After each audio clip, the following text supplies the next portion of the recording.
ইয়াউমুল জুমার খুতবা হচ্ছে আগামী যে এক সপ্তাহ নিজেকে কিভাবে পরিচালনা করব, নিজেকে কিভাবে সাজিয়ে গুছিয়ে রাখবো। একটি জুম্মার খুতবা আপনার জন্য শিক্ষা।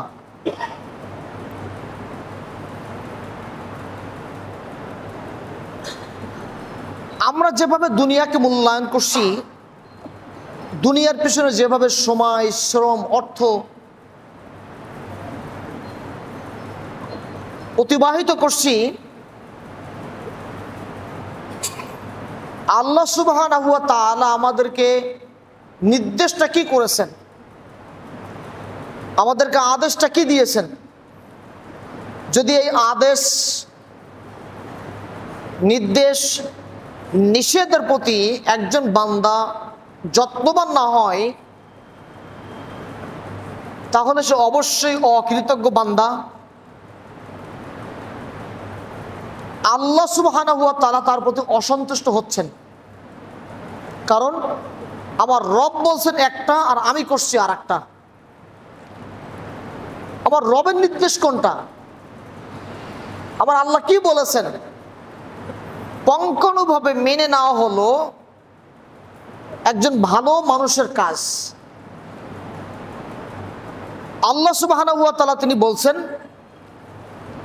সূরা আলার ভিতরে 16 এবং 17 নম্বর আয়াত, আল্লাহ বলছেন বাল তুসিরুনা হায়াতাদ দুনিয়া, তোমরা যারা দুনিয়ার জীবনকে মূল্যায়ন করছো। কাদেরকে বলছেন? আমাদেরকে।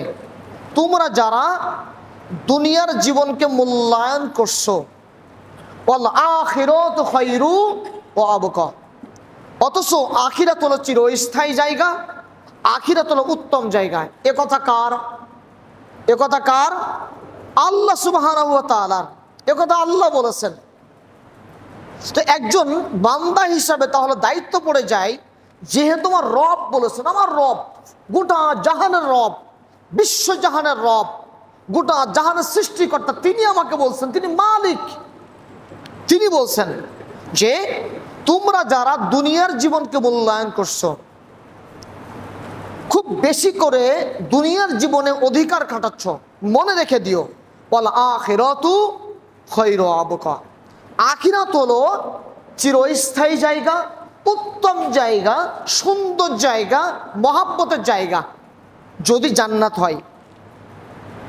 এবার আপনি বলুন, একজন শিক্ষিত মানুষ যে সর্বদা সে প্রস্তুতি নিয়ে থাকবে, সবসময় প্রস্তুতি নিয়ে থাকবে কখন রবের ডাকে সাড়া দিয়ে চলে যেতে হবে।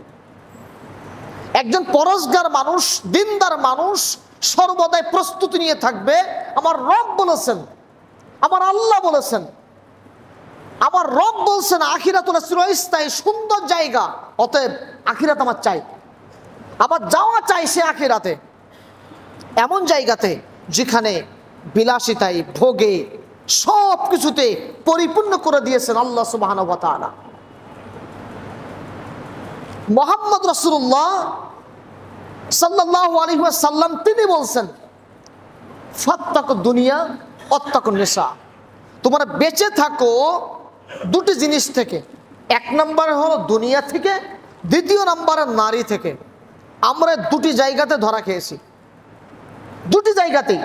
আপনি বলুন তো, সুন্দর চমৎকার বাগান বাড়ি,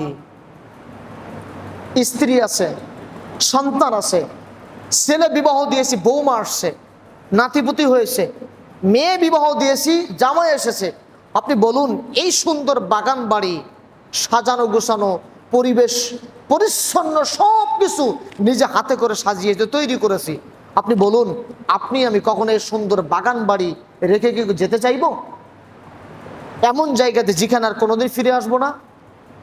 কখনো চাইবো? কোনোদিন চাইবো না, কেউ চাইবে না কখনো কোনো দিন যে এই সুন্দর বাগান বাড়ি রেখে চলে যেতে। সবাই চাইবে হায়াত যদি আর একটু বাড়তো, আমার হায়াত যদি আর একটু বেড়ে যেত, আল্লাহ যদি আমাকে হায়াত বাড়িয়ে দিতেন। কিন্তু আপনি বলুন, আল্লাহকে চাই, আপনি কি চাইলেই আল্লাহ তাআলা আপনাকে হায়াত বাড়িয়ে দিবে? অসম্ভব। আল্লাহ নির্দিষ্ট করে দিয়েছেন অথচ আমরা এই দুনিয়ার পিছনে সময়, শ্রম, অর্থ, টাকা, পয়সা যা আছে সব দিচ্ছি কিভাবে এই দুনিয়াতে নিজেকে মর্ত রেখে দেওয়া যায়। হ্যাঁ, কিভাবে এই দুনিয়াতে নিজের ক্ষমতা দাপট খাটানো যায়, কিভাবে এই দুনিয়াতে আমার অধিকার খাটানো যায়, ক্ষমতা দিয়ে সব কিছু জয় করে নিতে হবে এই দুনিয়াতে। কিন্তু আপনি বলুন, ওই মানুষটা, যে মানুষটা দুনিয়ার জন্য পাগল ছিল, সময় কুরবানি করছে দুনিয়ার পিছনে, অর্থ কুরবানি করছে দুনিয়ার পিছনে, সব কুরবানি করছে, নিজের শক্তি পাওয়ার খাটিয়েছে দুনিয়ার পিছনে, আপনি বলুন এই যে দৌড়ানো, এই যে এত ব্যস্ততা, এই যে সময় অপচয় দুনিয়ার পিছনে সব করছি কিসের জন্য বলুন তো? মারা যাওয়ার সময়ে আমাকে বিলাসিতায়, সম্পদের মোহে, সম্পদ দিয়ে আমাকে দুনিয়া থেকে বিদায় করে দিবে না। মাত্র এক টুকরা কাপড়ের জন্য এত যুদ্ধ আমাদের, আর কিচ্ছু না।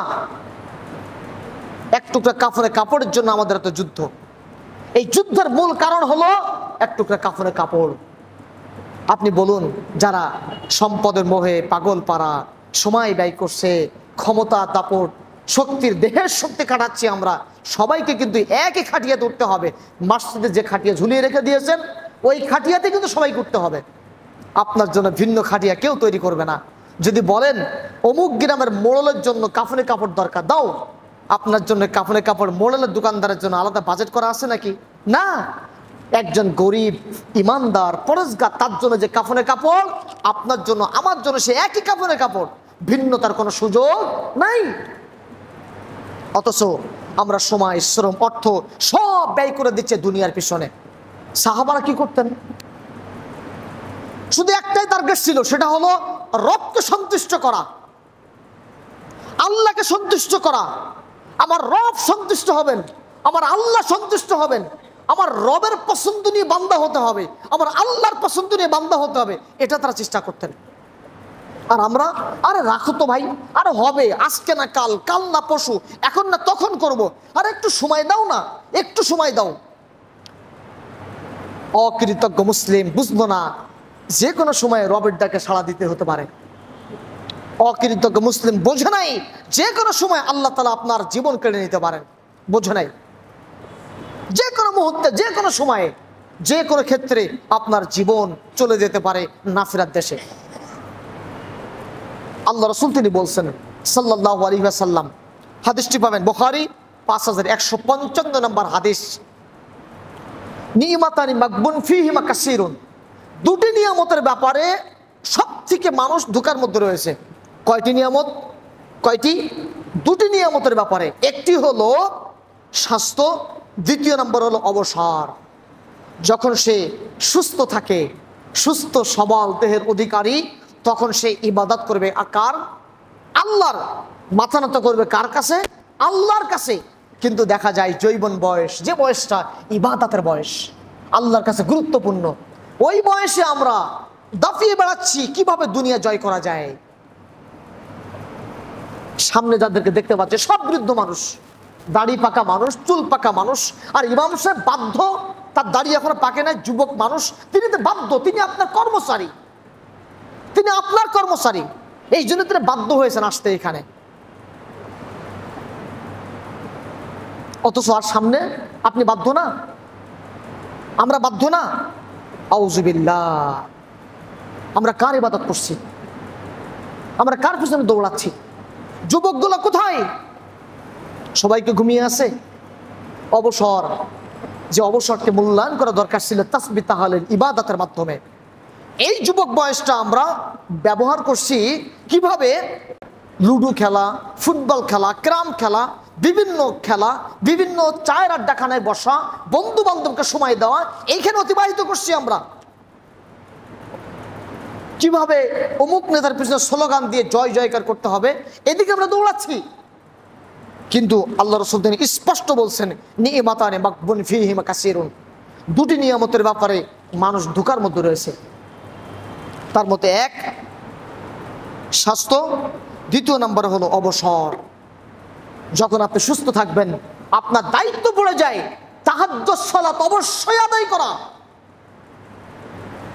আজকে আমাদের তাহাজ্জুদ তো দূরে যাক, ফজরের ব্যাপারে আমরা গাফেল।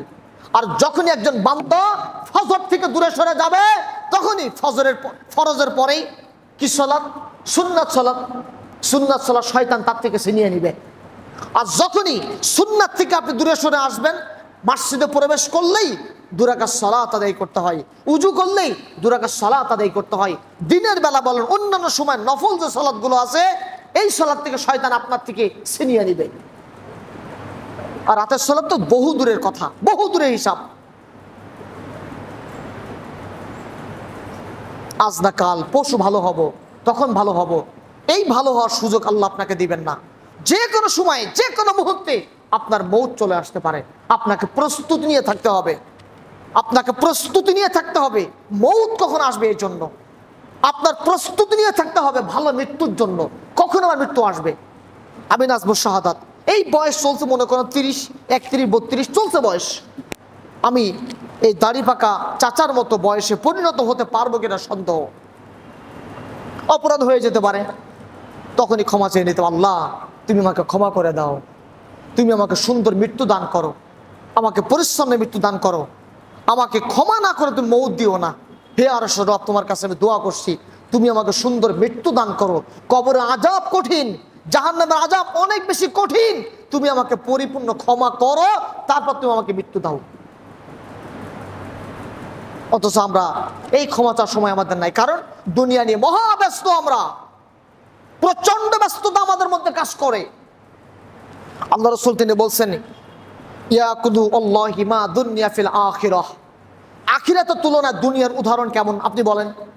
যেই দুনিয়ার পিছনে আপনি দৌড়াচ্ছেন, যেই দুনিয়ার পিছনে আমি দৌড়াচ্ছি, আপনার বুঝ রাখা উচিত, আপনার জ্ঞান রাখা উচিত। আল্লাহ রাসূল তিনি বলছেন, এই দুনিয়ার উদাহরণ হলো বিশাল সাগরে চলে যাও, বিশাল সাগরে গিয়ে তোমার আঙ্গুলটা ডুবিয়ে দাও, আঙ্গুলে যতটুকু পানি এসেছে এটা হলো দুনিয়া। তুমি বলো এখন, তুমি এখন কি করবে? তুমি কতটুকু পানির পিছনে দৌড়াচ্ছ? বিশাল সাগর, যার কোনো কুল কিনারা নাই, মাইলের পর মাইল চলছেই। আখিরাতের তুলনা কিন্তু করেন নাই, আখিরাতের তুলনা করেন নাই। আল্লাহ রাসূল তিনি বলছেন, চলে যাও বিশাল সাগরে, বিশাল সাগরে গিয়ে তোমার এই আঙ্গুলটা ডুবিয়ে দাও, দাও ডুবিয়ে দাও, ডুবিয়ে দাও। এই আঙ্গুলে যতটুকু পানি আসলো এটাই হলো দুনিয়া। কতটুকু পানি আসে? 1 গ্লাস নাকি 2 গ্লাস, 10 গ্লাস, 10 ড্রাম, 1 ফোঁটা পানি আসে। আল্লাহ রাসূল বলছেন, ইয়াকুলু ওয়াল্লাহি মা দুনিয়া ফিল আখিরাহ। আখিরাতের তুলনায় দুনিয়ার উদাহরণ হলো এটাই যে সাগরে চলে যাও, যতটুকু পানি আসলো ওটাই হলো দুনিয়া। আজকে যারা মুসল্লি, যারা দেরি করে আসছেন, তারা কি কথা, তারা কি বলবেন? আজকে যারা মুসল্লি, যারা দেরি করে আসছেন, তারা কি বলবেন? কি অজুহাত দিবেন আপনি? অজুহাতটা আপনি কি দিবেন? কোনো অজুহাত আপনি দিতে পারবেন না। যদি ইমাম সাহেব সমাজের নেতা হতো, ইমাম যদি প্রকৃত নেতা হতো, ইমাম যদি লাঠি ধরা অধিকার রাখতেন, একটা মুসল্লিও দুনিয়ার পিছনে দৌড়াতো না। প্রত্যেকটা মুসল্লি সালাতুর ওয়াক্ত হবে, মসজিদ পানে দৌড়াবে। প্রত্যেকটা মুসল্লি খুতবার পূর্বেই মসজিদে প্রবেশ করবে। আজকে ইমামকে ব্যবহার করি শুধু নামাজ পড়ানোর জন্য। ইমাম তোমার কথা বলতে পারবে না, নামাজ পড়াবে এতটুকু তোমার শেষ, লাঠি ধরতে পারবে না তুমি। তার জন্যই সমাজের মেম্বাররা হয় নেতা, ওই মূর্খরা হয় নেতা, সমাজের মূর্খরা হয় চেয়ারম্যান। যার ফলে আজকে দেশের জঘন্য অবস্থা, বিচ্ছিরি অবস্থা। ইমামকে নেতা মানি না আমরা। আর আবেগপ্রবণ মুসলিম। আমি নিজে আলহামদুলিল্লাহ প্রতি মাসে মাসে সৌদি আরবে উমরা কাফেলা নিয়ে যাওয়ার সুবাদে আমি আশ্চর্য হয়েছি। এইসব মানুষগুলো যারা আমার সাথে যারা যায় উমরা করার জন্য, মহাব্যস্ত। ভাই জলদি যেতে হবে আমাকে, কোথায়? সালাতের জন্য কাবা ঘরে যেতে হবে, মহাব্যস্ত। কিন্তু ওই আল্লাহর বান্দা যখন এলাকাতে ছিল, যখন তার নিজ দেশে ছিল, নিজের বাড়ির মসজিদের প্রতি তার গাফেলতা। কাবা ঘরকে আপনি মহাব্যস্ততা সালাতে জায়গা করলেন, সময় অনুপাতে চলে গেলেন। আর এখানে আপনাকে আল্লাহর কাছে কৈফিয়ত দেওয়া লাগবে না? কৈফিয়ত দেওয়া লাগবে না? বুঝেছি, সমস্যা একটা, সেটা হলো ইমাম লাঠি ধরতে পারে না। তাই ইমাম যদি লাঠি ধরতে পারতো, প্রত্যেকটা মুসল্লি জবাবের কাঠগড়া দাঁড়াতে হতো। কথা তিতা লাগতে পারে, কিন্তু এটাই সত্য। কথা তিতা লাগতে পারে, এটাই সত্য, আপনাকে সত্য হিসাবে মেনে নিতে হবে। আপনি দেরি করলেন কেন? আপনি কৈফিয়তটা কি দিবেন? ব্যস্ততা, আপনার কাজ, অসুস্থতা, আপনি কি মারা গেছেন? আব্দুর রাজ্জাক সাহেব উস্তাদ হাফেজাহুল্লাহ আমাদেরকে বলতেন, যখন ক্লাস নিতেন বলতেন, তোমার মারা গেছে যদি বাপ, মারা গেছে যদি মা, তাহলে ভেবে দেখবো তোমাকে ছুটি দেওয়া যায় কিনা। ক্লাস মিস দিয়ে তুমি তোমার বাবা মায়ের জানাজাতে যাবে, এটা ভেবে দেখবো তোমার যাওয়ার প্রয়োজন আছে কিনা। কথা বোঝেন নাই? কথা বুঝাতে পারেনি। আর আপনি সলাতের ক্ষেত্রে, ওরা তো ক্লাস, আর সলাতের ক্ষেত্রে আপনি কি বলবেন? মসজিদে আসার ক্ষেত্রে আপনি অজুহাতটা কি দিবেন? কোনো অজুহাত দিতে পারবেন না আপনি। আল্লাহ রসুল সাল্লাল্লাহু আলাইহি ওয়াসাল্লাম তিনি বলছেন, সাহাবাদেরকে নিয়ে যাচ্ছেন, সাহাবাদেরকে নিয়ে যাওয়ার সময় মরা কানকাটা বকরির বাচ্চা পড়ে আসে, মরা কানকাটা বকরির বাচ্চা পড়ে আসে, অতিক্রম করছেন। সাহাবাদেরকে বললেন, তোমরা কে আসো? এই মরা কানকাটা বকরির বাচ্চাকে তোমরা ক্রয় করতে চাও? সাহাবারা স্পষ্ট করে বলে দেন, ইয়া রাসূলুল্লাহ সাল্লাল্লাহু আলাইহি ওয়াসাল্লাম, এটা ফ্রি কেন? যদি এটাকে ওই 1 দিরহামের বিনিময়ে ক্রয় করতে বলে, আমরা তবু এটা ক্রয় করতে নারাজ। এটা ফ্রি দিলেও নিব না। এটা কিনে নেওয়া কেন? ভুলে গেল। এটা ক্রয় করা কেন? যদি এটাকে ফ্রি দেয় আমাদেরকে, তবু আমরা এটাকে ক্রয় করতে নারাজ। সাহাবাদের এই জবাব পাওয়ার পর আল্লাহ রাসূল বলছেন, তোমরা যেমনটি মরা কানকাটা বকরির বাচ্চাকে ঘৃণা করছো, তদ্রূপ আল্লাহর কাছে এই দুনিয়া হলো ঘৃণিত। হাদিসটা বুঝতে পারেন নাই? যাচ্ছেন বাজারের কাছ দিয়ে, মরা কানকাটা বকরির বাচ্চা পড়ে আসে। সাহাবাদেরকে বললেন, কে আসো তোমরা? এই মরা কানকাটা বকরির বাচ্চা ক্রয় করবে? সাহাবারা জবাব দিলেন, এটা কিনে নেওয়া কেন? যদি কেউ ফ্রিও দেয় তবু আমরা এটা নিতে নারাজ। আল্লাহ রসুল বললেন সাল্লাল্লাহু আলাইহি ওয়াসাল্লাম, মরা কানকাটা বকরির বাচ্চা তোমার কাছে যেমনটি ঘৃণিত, তদ্রূপ আল্লাহর কাছে এই দুনিয়া হলো ঘৃণিত। দুনিয়ার মালিককে, সৃষ্টি করেছেন কে? আপনার সৃষ্টিকর্তাকে, আমার সৃষ্টিকর্তাকে। গোটা জাহানের যিনি সৃষ্টিকর্তা, তার কাছেই যদি এই দুনিয়া ঘৃণিত হয়, তাহলে আপনার কাছে দুনিয়াতে পছন্দনীয় হলো কি করে? আপনার কাছে দুনিয়াতে পছন্দনীয় হলো কি করে?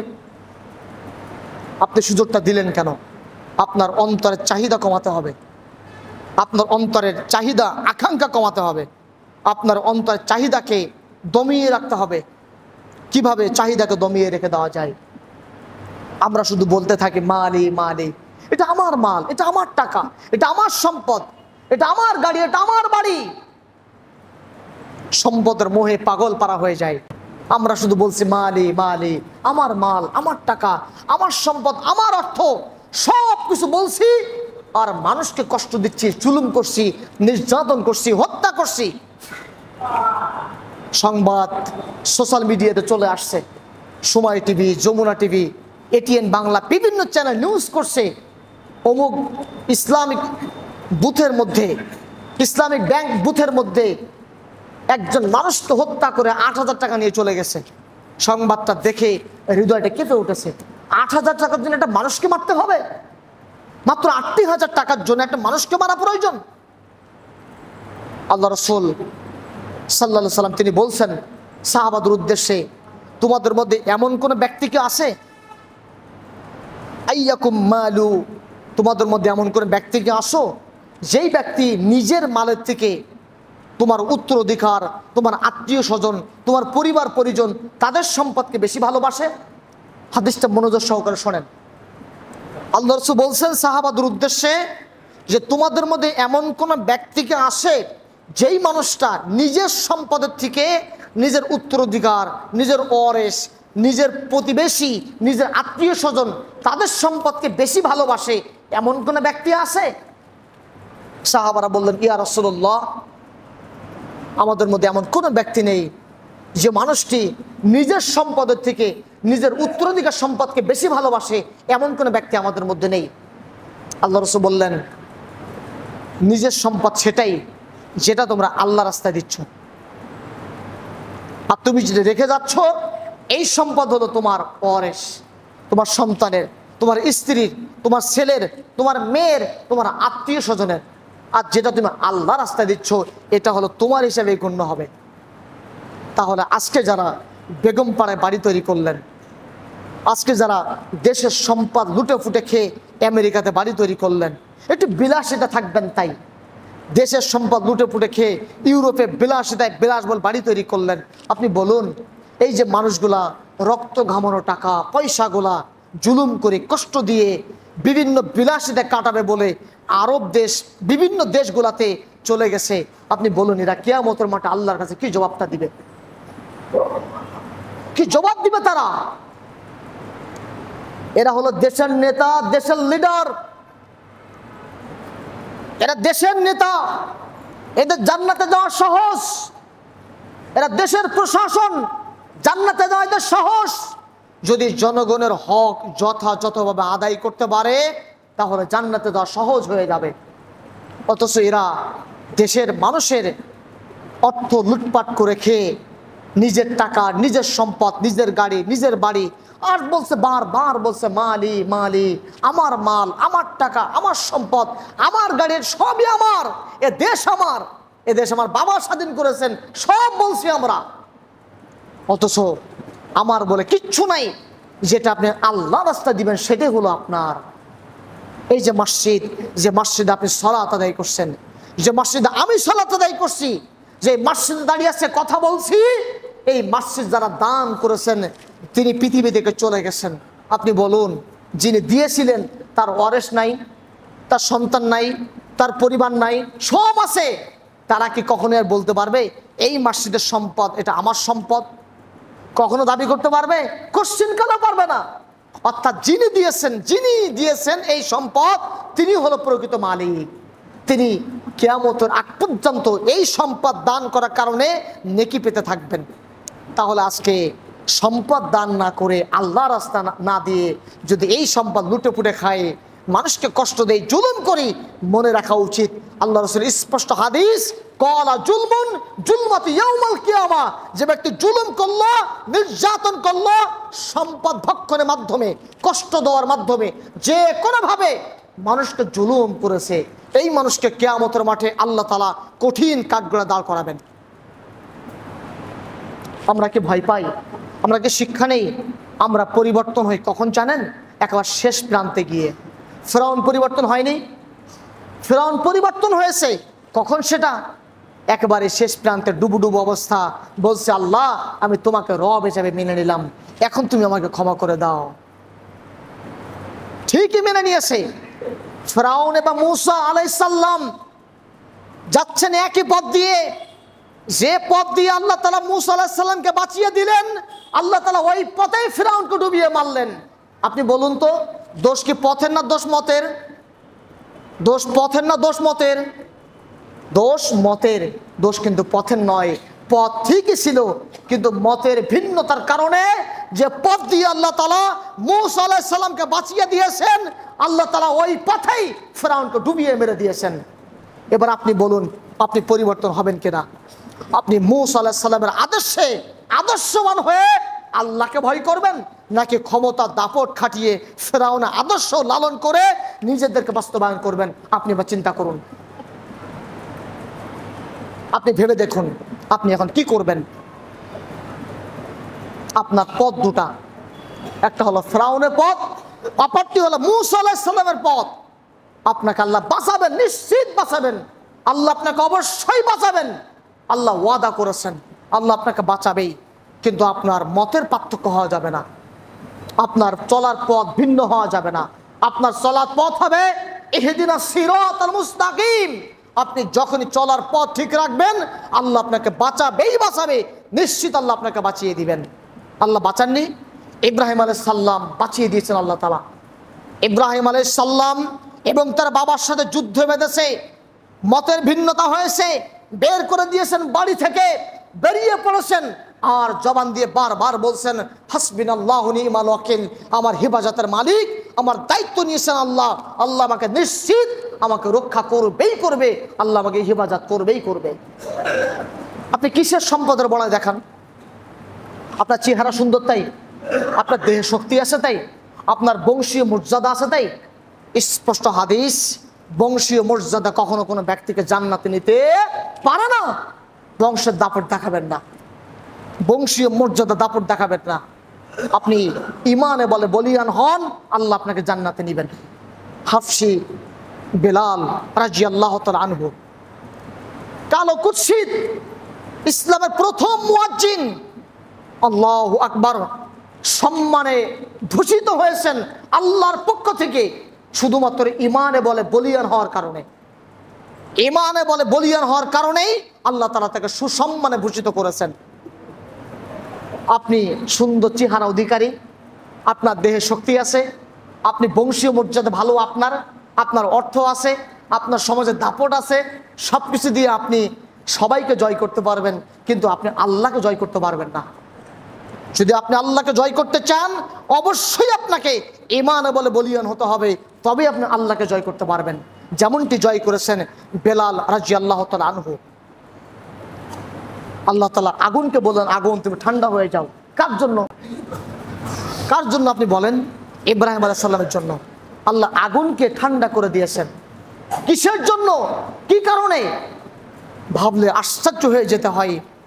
আল্লাহ তাআলা যদি আগুনকে ঠান্ডা হয়ে যেতে বলেন, আর যদি আগুন থেকে ইব্রাহিম আলাইহিস সালামকে বাঁচাতে পারেন, আল্লাহ তাআলা আপনাকে শত বিপদ থেকে বাঁচাবেন, আল্লাহ আপনাকে শত সমস্যা থেকে আল্লাহ বাঁচিয়ে দিবেন, আল্লাহ তাআলা আপনাকে সকল বিপদ থেকে বাঁচিয়ে দিবেন। কিন্তু কোনোদিন তাওয়াক্কুল হারানো যাবে না আল্লাহ থেকে, সম্পদের মোহে পাগল হওয়া যাবে না, কোনোভাবে দুনিয়া মুখী হওয়া যাবে না, কোনোভাবে দুনিয়া লোভী হওয়া যাবে না, অর্থের ভোগী হওয়ার সুযোগ নেই, হারাম ভোগ করার সুযোগ নেই, হালাল ভাবে আপনাকে চলতেই হবে। আপনি বাধ্য, আপনার দুনিয়া হারামের বুকে চলে যাবে মানে আপনি আপনার জায়গা থেকে অবশ্যই হেরে যাবেন।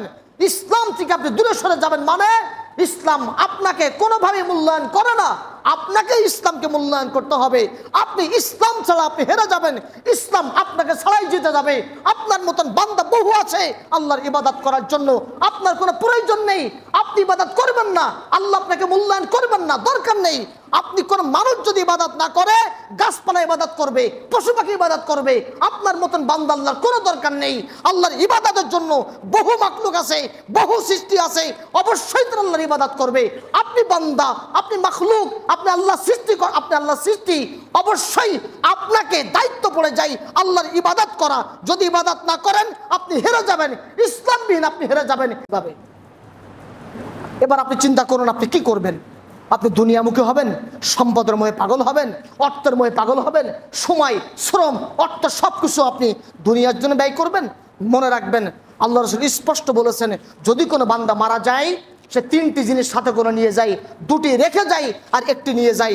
যেটা নিয়ে যায় সেটা হলো ভালো আমল, আমলে সলে, যেটা সে নিজে করেছে, সৎ কাজ করেছে, ভালো কাজ করেছে, ওইটাই সে নিয়ে যাবে সাথে করে। আর রেখে যাবে যে দুটি, সেটা হলো সলে সন্তান, সৎ সন্তান, যে সন্তান বাবার জন্য দোয়া করে, রব্বির হামহুমা কামা রব্বায়ানি সগীরা, আল্লাহ তুমি আমার বাবাকে, আমার মাকে জান্নাত দান করো, জান্নাতুল ফেরদাউসের বাসিন্দা হিসেবে কবুল করো। ওই সন্তান নেককার সন্তান, পরেজগার সন্তান। আর তৃতীয় নম্বরে, যেই ব্যক্তি দান করে আল্লাহর জন্য, দান করে আল্লাহর জন্য, সাদাকা করেছে, দান করেছে, ওই দানগুলা, সাদাকাগুলা কথা বলবে কিয়ামত রাত পর্যন্ত, তার জন্য নেকির ওসিলা হয়ে যাবে। এবার আপনি ভেবে দেখুন, আপনি দুনিয়ার মোহে পাগল হবেন নাকি আপনি চলাফেরা করবেন সম্পদের জন্য, দুনিয়ার জন্য? কোনটি আপনি করবেন? সাহাবাদের জীবনের সাথে মিলিয়ে দেখুন, সাহাবাদের জীবনের সাথে মিলালে আপনার আমার জীবন আর সাহাবাদের জীবন আসমান জমিন পার্থক্য। সাহাবারা চেষ্টা করতেন সম্পদ নয়, অর্থ নয়, কোনো কিছুই নয়, সম্মান নয়, মর্যাদা নয়, টার্গেট ছিল একটা, সেটা হলো জীবনের বিনিময় হলেও আমি আল্লাহকে পাওয়া চাই, জীবন দিয়ে হলেও আমি আল্লাহকে পাওয়া চাই, অর্থ দিয়ে হলেও আমি আল্লাহকে পাওয়া চাই। কিভাবে জীবন দেওয়া যায়, কিভাবে অর্থ দেওয়া যায়, কিভাবে সম্পদ দিয়ে দেওয়া যায়। যুদ্ধে যেতে হবে বলেছেন কে? মুহাম্মদ রাসূলুল্লাহ সাল্লাল্লাহু আলাইহি ওয়াসাল্লাম নির্দেশ শুধু করেছেন। একদিকে বলছেন উসমান রাদিয়াল্লাহু তাআলা আনহু, অপর দিকে বলছেন ওমর রাদিয়াল্লাহু আনহু, আরেক দিকে বলছেন আলী রাদিয়াল্লাহু তাআলা আনহু। সবাই বলছেন আমি দিব অর্ধেক সম্পদ, আমি দিব অমুক খাবারের দায়িত্ব, আমি নিব পানির দায়িত্ব, সবাই দায়িত্ব নিয়েছেন। আর আবু বকর রাদিয়াল্লাহু তাআলা আনহু তিনি বলছেন, ইয়া রাসূলুল্লাহ আমি বাড়িতে আপনাকে আল্লাহকে রেখে সব দান করে দিয়েছি। আল্লাহু আকবার কাবীরা। আশ্চর্য হয়ে যেতে হয়। ইমানে বলে বলিয়ান আবু বকর রাদিয়াল্লাহু তাআলা আনহু বড় হৃদয়ের পরিচয় দিয়েছেন, তীক্ষ্ণ ইমানের পরিচয় দিয়েছেন, মজবুত ইমানের পরিচয় দিয়েছেন। আল্লাহ রাসূল তিনি বললেন, আজকে সবাই যে যা দান করেছো সবার দানের তুলনায় আল্লাহর কাছে সবথেকে বেশি গ্রহণযোগ্য দান হলো আবু বকরের দান। জবাব ছিল একটাই, সেটা হলো আমি আল্লাহকেও আপনাকে রেখে সব দিয়ে দিয়েছি। আর আজকে আমরা এভাবে বলাটা অনেক বেশি কঠিন। আমার বাধা হবে স্ত্রী, আমার বাধা হয়ে দাঁড়াবে সন্তান, আমার স্ত্রী দরকার নেই, সন্তান দরকার নেই, আমার নিজের নফস আমার বাধা হয়ে দাঁড়াবে। না না তুই দিস না, দরকার নেই, আমার নফস আমাকে বাধা দিবে। আমার ঈমান আমাকে ওভাবে তেজস্বভাবে তৈরি করে নাই, যার ফলে নফসের কাছে আমি জিম্মি হয়ে গেছি। নফস বলবে না না তুই করিস না এই কাজ, আমার নফস আমার বিরুদ্ধে চলে যাচ্ছে। আউযু বিল্লাহি মিনাশ শাইতানির রাজিম। এই নফস আমাকে জাহান্নামের দিকে নিয়ে যাচ্ছে। মুসাব রাদিয়াল্লাহু তাআলা আনহুর কথা শুনেছি নিশ্চয় আমরা, তার জীবনে আপনার মসজিদেই বলেছি, আমি এই শরীফপুর মসজিদেই বলেছি, যুবকরা ভালো করে অবগত আছে। আমার বিশ্বাস যুবকদের কানের ভিতরে এই বক্তব্য প্রবেশ করে নাই, যার ফলেই যুবকরা আজকে ইয়াউমুল জুমার খুতবাতে 2 কাতার প্রথম থেকে শুরু করেছিলাম, শেষের দিকে তারা দেরি করে এসেছে।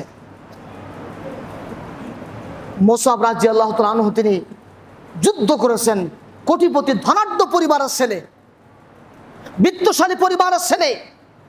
মুসাব রাদিয়াল্লাহু তাআলা আনহু বিত্তশালী কোটিপতি পরিবারের ছেলে, যুদ্ধ করছেন, বহু যুদ্ধে অংশগ্রহণ করেছেন, উহুদের প্রান্তরে যুদ্ধ করছেন।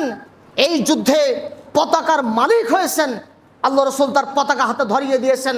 কাফেররা হাত কেটে ফেলে দিয়েছে, ডান হাত, কাফেররা বাম হাত কেটে ফেলে দিয়েছে, কাফেররা দেহ থেকে মাথা আলাদা করে দিয়েছে, দেহ থেকে মাথা ছিন্ন বিচ্ছিন্ন করে আলাদা করে দিয়ে ইসলামের বলে বলিয়ান মুসাব রাদিয়াল্লাহু তাআলা আনহু দাঁত দিয়ে কামড়িয়ে পতাকা ধরে রেখে দিয়েছেন, দাঁত দিয়ে কামড়িয়ে পতাকা ধরে রাখছেন। ইসলামের বিজয় হয়ে গেছে। আল্লাহ রাসূল বললেন, কোথায় সে মুসাব, খোঁজ করো তাকে। হাত পড়ে আছে একদিকে, বাম হাত পড়ে আছে আর একদিকে, গোটা দেহ আলাদা হয়ে আছে।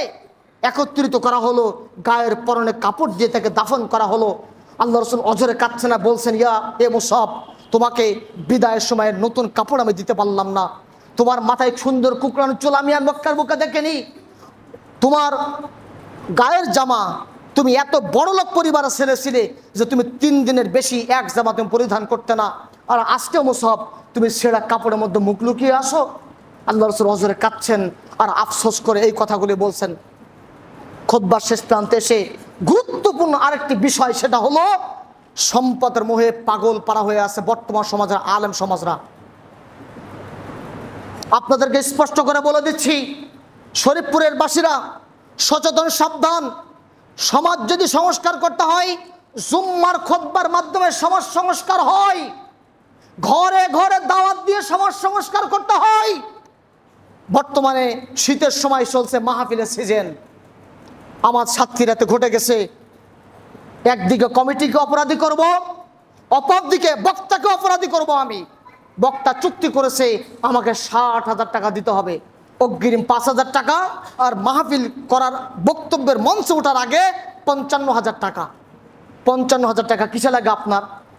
যেই মসজিদের প্রোগ্রাম হচ্ছে, মাহফিল হচ্ছে বাংলার জমিনে, ওই মসজিদে ইমামের বেতন 15,000, 20,000 টাকা, কোন মসজিদে 5,000 টাকা। আর একটি মাহফিল করার জন্য আপনাকে খরচ করতে হয় 1 লক্ষ টাকা, আর বক্তাকে দিতে হয় 50,000 টাকা, তাও বক্তাকে নিয়ে আসতে হবে হেলিকপ্টারে করে। এটা ইসলাম প্রচারের সিস্টেম নয়। আমি একজন আলেম, আমিও বক্তা, দায়িত্বহীন ভাবে বলছি, মাহফিল সিস্টেম বন্ধ করতে হবে।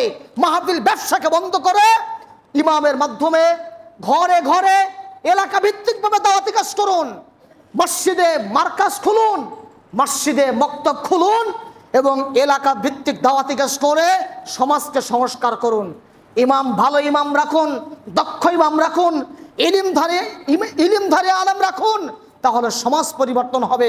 সুরওয়ালা যে গান করে সুন্দর আজমায়েশ করে মঞ্চ মাতাতে পারবে, এই বক্তা নিয়ে এসে পকেট ভারী করে বছরে একবার মাহফিল করে সমাজ পরিবর্তন অসম্ভব। শুধুমাত্র বক্তাদের পেট পূজা হবে, বক্তাদের পকেট পরিপূর্ণ হবে। এই বক্তা প্রথাকে, ব্যবসাকে বন্ধ করে মাহফিল প্রথাকে বন্ধ করতে হবে। আর আপনার সমাজকে সংস্কার করতে হবে ইমামের মাধ্যমে। স্পষ্টভাবে জানি আমরা, বাংলাদেশ আহলাদিস আন্দোলন বাংলাদেশ সহ আরো যতগুলি সংগঠন বাংলার জমিনে আসে, প্রত্যেকেই দায়িত্বহীনভাবে বাংলার জমিনে হকে অতন্ত্র প্রহরী হয়ে কাজ করে যাচ্ছে। জমিয়াত আহলাদিস নির্দ্বিধায় নির্বিঘ্নে কাজ করে যাচ্ছে, হকে অতন্ত্র প্রহরী হয়ে নির্দ্বিধায় নির্বিঘ্নে রাতের ঘুমকে হারাম করে দিনের পর দিন দাওয়াতি কাজ করে যাচ্ছে। মাহফিল প্রথার মাধ্যমে নয়, এলাকা ভিত্তিক বাড়ি বাড়িতে গিয়ে, বিভিন্ন জায়গাতে গিয়ে তারা দাওয়াতি কাজ করছে। এভাবেই সমাজ সংস্কার হবে। এ কথা কেন বললাম? মাহফিলের সিজন চলছে, আমাকে ফোন দিয়েছে, ভাই আপনার কত টাকা দেওয়া প্রয়োজন। আমি বললাম কত টাকা দিলে আপনি খুশি হবেন, আর আমি কত টাকা নিলে খুশি হব, আপনার সাথে বোঝাপড়া হবে। আপনার ইমামকে ডাকবেন, আমিও আসবো সেখানে। আপনি কত টাকা দিলে আমার খুশি হবেন, আর আমি কত নিলে খুশি হব। আপনার ইমাম বলবে জি হ্যাঁ, ওই আলেমকে এত টাকা দিলে আমার কাছে মনে হয় ভালো হবে। কেন বললাম কথাটি?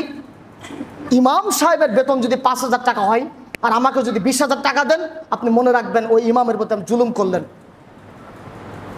আপনি জানেন।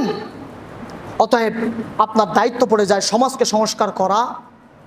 যারা হক অতন্ত্র প্রহরী, যারা খাঁটি আলেম, যারা নির্বিঘ্নে কথা বলে, যারা ভয় পায় না কাউকে, যারা ভয় পায় না কোনো নেতাকে, যারা ভয় পায় না কোনো লিডারকে, যারা অতন্ত্র প্রহরী নির্দ্বিধায় নির্বিঘ্নে দাওয়াতি কাজ করে, হকের কথা বলে সর্বদাই সর্বাবস্থায় এবং অর্থবিহীন দাওয়াতি কাজ করে, এদেরকেই প্রকৃত আলেম মনে করে মঞ্চে তুলুন, তাহলে সমাজ পরিবর্তন হবে ইনশাআল্লাহ।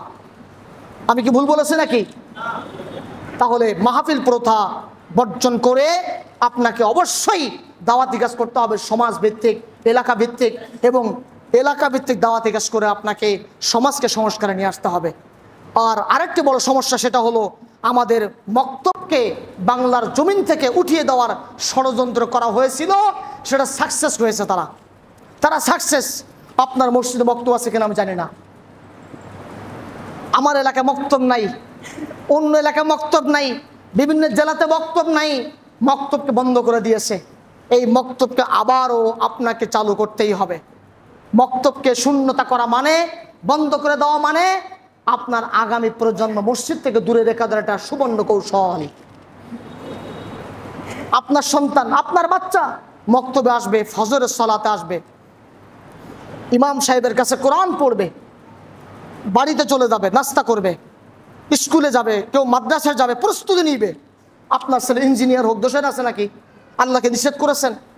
আপনার ছেলে ডাক্তার হবে, আল্লাহ নিষেধ আছে নাকি? আপনার ছেলে জজ হবে, আল্লাহ নিষেধ আছে? নিষেধ নাই। কিন্তু যারা নাস্তিক, যারা ইহুদি, তাদের কিন্তু গা জ্বলে যে আমরা চাচ্ছি ইসলামী শিক্ষা ব্যবস্থাকে কিভাবে বাংলার জমি থেকে উঠিয়ে দেওয়া যায়।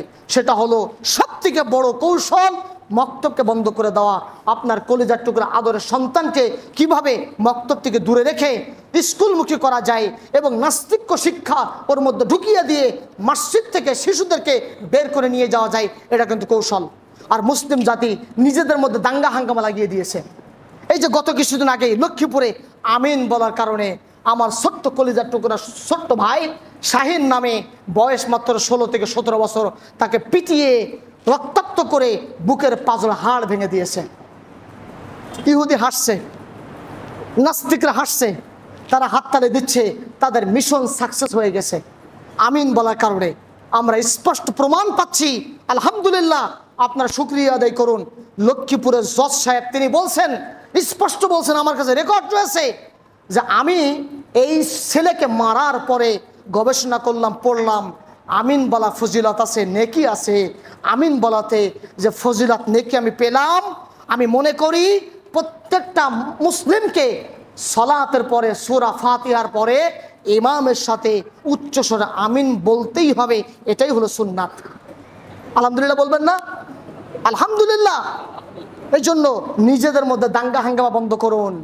যখনই আপনি বুকে হাত বেঁধে সালাত আদায় করছে, এটা নিয়ে আপনি মারামারি শুরু করবেন, আমিন বলাকে কেন্দ্র করে মসজিদ থেকে বের করে দিবেন, পিটিয়ে রক্তাক্ত করবেন, তখনই কিন্তু গবেষণা তৈরি হবে। আর যখনই মানুষ গবেষণা করবে, সঠিকটা জেনে সেখানে মাথা নত করবে। আর ইহুদি খ্রিস্টানরা কিন্তু আপনাদের কার্যকলাপ দেখে হাসাহাসি করবে। অতএব আপনাদের নসিহা সেটা হলো সঠিক যখনই পাবো তখনই সেটা মেনে নেব ইনশাআল্লাহ। আল্লাহ আমাদের কবুল করুন, আমিন। সুবহানাকাল্লাহুম্মা বিহামদিক, আশহাদু আন লা ইলাহা ইল্লা আনতা, আস্তাগফিরুকা ওয়া আতুবু ইলাইক।